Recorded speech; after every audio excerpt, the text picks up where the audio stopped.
नमस्कार, आप देख रहे हैं नेक्स्ट 9 पॉलिटिकल बाइट। मैं हूं आपके साथ दीपक गुप्ता।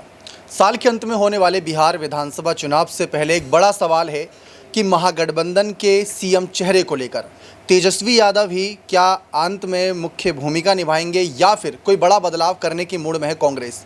क्या कांग्रेस एकला चलो की रणनीति पर है? क्योंकि हमने दिल्ली में देखा था, वहां पर कांग्रेस ने आम आदमी पार्टी के खिलाफ अपने प्रत्याशी उतारे और कहीं ना कहीं उसका असर देखने को मिला, जिसकी वजह से आम आदमी पार्टी आज सत्ता से दूर है। क्या वही खेला बिहार में भी करेगी? क्या कांग्रेस बड़े भाई की भूमिका में आना चाहती है? ये सवाल इस वजह से खड़े हो रहे हैं क्योंकि अब तक 3 से 4 महागठबंधन की बड़ी बैठक हो चुकी है। कोई अता पता नहीं कि तेजस्वी फाइनल है या फिर इसके अतिरिक्त भी कोई और नाम है। कांग्रेस के कई बड़े नेता साफ कर चुके हैं कि जब बहुमत आएगा उसके बाद ही हम कुछ बता सकेंगे कि हमारा सीएम कौन बनेगा। लेकिन इस बीच महिलाओं को सम्मान देने के लिए तेजस्वी यादव ने पहले ऐलान करा था कि चुनाव जीतने के बाद 2500 रुपये दिए जाएंगे। और वहीं इसी योजना के तहत कांग्रेस ने भी हाल ही में ऐलान किया।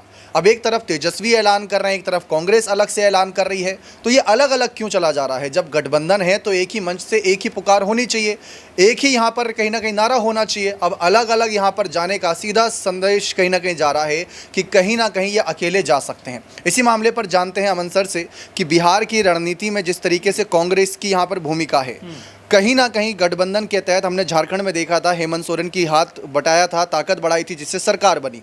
क्या बिहार में कांग्रेस अकेले जा सकती है या साथ है?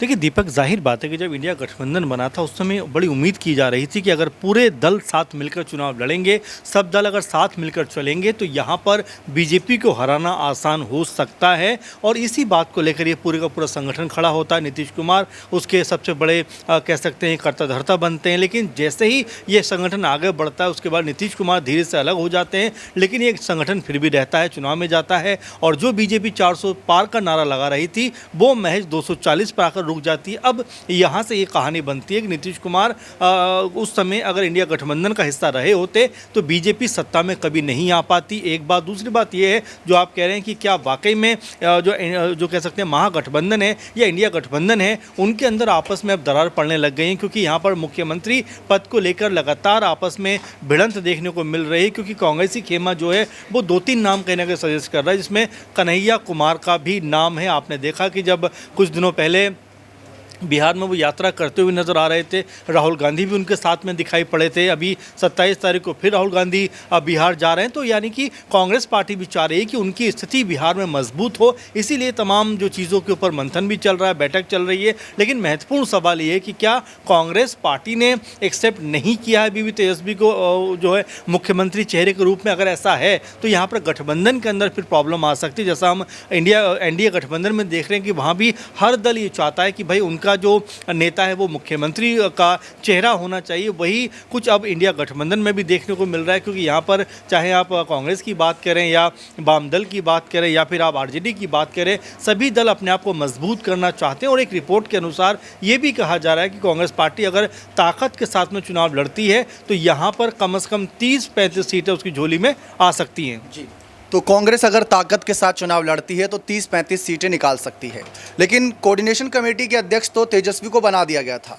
उसके बाद भी कांग्रेस के कई नेताओं ने कहा कि हम 100 सीटों पर चुनाव लड़ना चाहते हैं, जबकि पिछली बार 70 पर लड़े तो 19 सीटें जीते थे, 50% का भी स्ट्राइक रेट नहीं था। इस बार 100 सीटों की डिमांड है। डिमांड देखकर ऐसा लग रहा है कि शायद अलग होने की इच्छा है, लेकिन इस बीच बैठकें हो रही तो कुछ कहा नहीं जा सकता। कांग्रेस की तमाम इच्छाओं को जानने के लिए कोशिश करते हैं नाज़मीन से कि उनका क्या कहना है। कांग्रेस की जो डिमांड है, क्या वह लग रहा है कि तेजस्वी पूरी कर सकेंगे? और अगर नहीं पूरी कर सकेंगे तो कांग्रेस करेगी क्या? देखिए, तेजस्वी यादव और कांग्रेस पार्टी की बात करें तो महागठबंधन में शामिल हैं। लेकिन महागठबंधन के तहत देखें तो कांग्रेस अलग प्रेस कॉन्फ्रेंस करती हुई नजर आती है, कांग्रेस अलग विचारधारा को प्रेजेंट करती है, तेजस्वी यादव एक अलग विचारधारा के तहत चलते हैं। लालू प्रसाद यादव ने पहले ही तेजस्वी यादव को सीएम चेहरे के रूप में आगे कर दिया था। यानी कि कांग्रेस से सलाह नहीं ली गई, राहुल गांधी से पूछा नहीं गया, ना ही कोई बैठक की गई। जबकि लालू प्रसाद यादव के जरिए ये कहा गया कि बिहार में राजद की तरफ से सीएम चेहरा तेजस्वी यादव होंगे। आपने देखा होगा कि दिल्ली में बैठक हुई, बिहार में बैठक हुई, लेकिन बैठक में सीएम चेहरे को लेकर फाइनल फैसला या कहें कि औपचारिक रूप से ऐलान नहीं किया गया। क्योंकि हर कोई ये नहीं चाहता कि सिर्फ तेजस्वी यादव के नेतृत्व में चुनाव लड़ा जाए, क्योंकि तेजस्वी यादव के नेतृत्व में चुनाव लड़ने के साथ साथ हम वीआईपी अध्यक्ष मुकेश सहनी को नहीं भूल सकते हैं। मुकेश सहनी का कहना है कि तेजस्वी यादव सीएम चेहरा होंगे तो हम डिप्टी सीएम के लिए आगे होंगे। यानी कि इस रेस में कई चेहरे नजर आ रहे हैं। जैसे कि पहले भी कहा सर ने कि कन्हैया कुमार का नाम कांग्रेस पार्टी की तरफ से आगे किया जा रहा है, जहां रोजगार 2 यात्रा की शुरुआत कन्हैया कुमार के जरिए की गई। और कन्हैया कुमार ने पहले भी बिहार में चुनाव लोकसभा का लड़ा था, लेकिन कामयाबी हासिल नहीं हुई। इसके बावजूद अब कन्हैया कुमार एक युवा चेहरा भी नजर आ रहे हैं, इसलिए कांग्रेस पार्टी से वो एक विकल्प बन रहे हैं। लेकिन इस बीच में मुकेश सहनी भी हैं जो अपने चेहरे को आगे करना चाहते हैं। आरजेडी तेजस्वी यादव को आगे कर रही है। तो ये अभी तक समीकरण बैठ नहीं पाया है कि आखिरकार चेहरा कौन सा होगा, क्योंकि तेजस्वी यादव जहां बेरोजगारी की बात कर रहे हैं, जहां नीतीश कुमार के अस्वस्थ रहने की बात कर रहे हैं, जहां भाजपा पर आरोप लगाते हैं कि नीतीश कुमार की पार्टी को खाने का काम भाजपा ने किया है और भाजपा के इशारों पर जेडीयू पार्टी चल रही है, तो वहीं नीतीश कुमार को साधने की कोशिश। हाल फिलहाल में तेजस्वी यादव ने चिराग पासवान से मुलाकात की, या कहें कि अचानक ही ये मुलाकात हो जाती है, लेकिन मुलाकात में कई संकेत मिलते हैं कि हाथ मिलाना, गले मिलाना, मुस्कुराहट, बातचीत करना।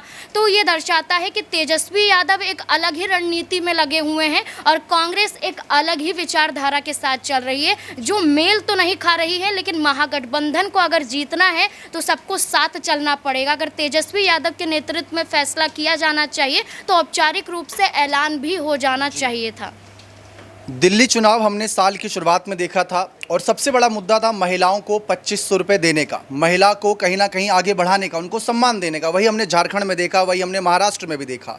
अब वही तस्वीर बिहार में भी बनती दिख रही है। तेजस्वी ने पहले ही कहा था कि अगर हमारी सरकार बनती है तो 2500 रुपये देंगे, लेकिन हाल ही में कांग्रेस के द्वारा अलग से प्रेस कॉन्फ्रेंस करके इस योजना पर फिर से जानकारी देना, फिर से कहीं ना कहीं सुर्खियों में बने रहना, ये दिखा रहा है कि कांग्रेस एक अलग चाल चल रही है। इसी पर जानते हैं हमारी सहयोगी भूमि से कि महिला वोट बैंक की ताकत को वह किस नज़रिए से देखती हैं। जो बिहार चुनाव है, ना सिर्फ बिहार बल्कि पूरे देश में जो आधी आबादी कही जाती है महिला वोट बैंक, आपने देखा होगा नीतीश कुमार की ताकत महिला वोट बैंक पर कितनी पकड़ है। ऐसे में उसी को कमज़ोर करने में जुटे हैं तेजस्वी। क्या आपको लगता है उसमें कामयाबी मिलेगी? अगर मिलेगी तो कहीं कांग्रेस टांग अड़ाने में तो नहीं लगी, या कांग्रेस गठबंधन का ही साथ दे रही है?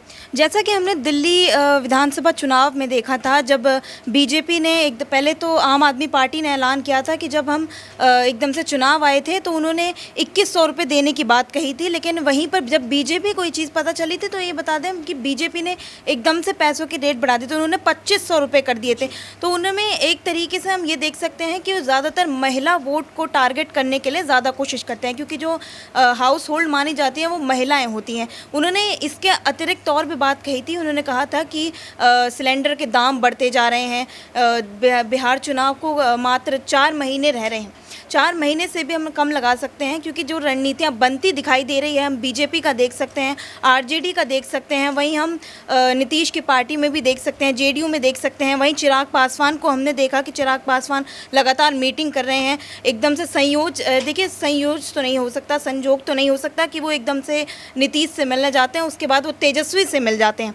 तो ये सब कहीं ना कहीं मिलता जुलता आपस में दिखाई दे रहा है। और बात रही महिला शक्ति की, तो देखिए महिलाओं को तो स्टार्टिंग से टारगेट करा ही जा रहा है। बीजेपी, चाहे वो बीजेपी के हमने बिहार विधानसभा चुनाव में अब देखने को मिल रहा है, वहीं हमने जब पहले दिल्ली विधानसभा चुनाव चल रहे थे उसमें हमने देखा था कि आम आदमी पार्टी ने पहले कर्नाटक में भी दिए थे, लेकिन वो दे नहीं पाई थी। ये बोले कि उन्होंने दिए ही नहीं थे। कर्नाटक जब इन्होंने दिल्ली विधानसभा का वो चलाया था आम आदमी पार्टी ने कि दिल्ली विधानसभा में हम आम आदमी पार्टी के लोग जो 2100 रुपये देंगे उन्हें, वहीं बीजेपी ने भी तुरंत ऐलान कर दिया था कि हम 2500 रुपये देंगे, जो कि अब तक बैठ नहीं पाया कि वो देंगे कि नहीं देंगे, या दिया भी जाएगा कि नहीं दिया जाएगा। वही चीज़ हमें बिहार में भी अब देखने को मिल रही है। तो कहीं ना कहीं महिला वोट बैंक की भूमिका भी बहुत अहम है। इस वजह से कांग्रेस ने हाल में ये ऐलान करा कि भाई 2500 रुपये दिए जाएंगे। ये 2500 रुपये का नारा गढ़ा गया, लेकिन कांग्रेस का तेजस्वी से अलग, आरजेडी से अलग प्रेस कॉन्फ्रेंस करना कई सवालों को बल दे रहा है। पप्पू यादव की बात करें, कन्हैया कुमार की बात करें, राहुल गांधी बिहार आते हैं, तेजस्वी लालू से मुलाकात नहीं करते, जबकि लालू यादव कितना बीमार थे, मुलाकात करनी चाहिए थी, सबका कहना था, लेकिन कांग्रेस के प्रभारी कृष्णा लवुर जाके मुलाकात करते हैं। प्रदेश अध्यक्ष के द्वारा तो यही कहा जाता है कि जो हमारा नेतृत्व विधानसभा में करते हैं, जो हमारे विपक्ष के नेता हैं तेजस्वी, वही हमारे नेता होंगे। जब पोस्टर लगते हैं तो तेजस्वी के लगे होते हैं, बाकी पार्टियों के चुनाव चिन्ह नजर आते हैं, तो कहीं ना कहीं तेजस्वी का चेहरा तो माना जा रहा है। लेकिन वही है कि जब तक कागजी तौर पर, आधिकारिक तौर पर बड़े नेता ऐलान ना कर दें, तब तक कुछ भी यकीनी तौर पर नहीं माना जा सकता। और उसी ऐलान का इंतजार शायद आरजेडी समर्थक कर रहे हैं। लेकिन इस बीच कांग्रेस के द्वारा उठाए जा रहे ये कदम कई सवालों को बल दे रहे हैं। अब देखते हैं यहाँ पर चुनावी माहौल क्या बनता है। बने रहे चैनल के साथ, बहुत बहुत शुक्रिया।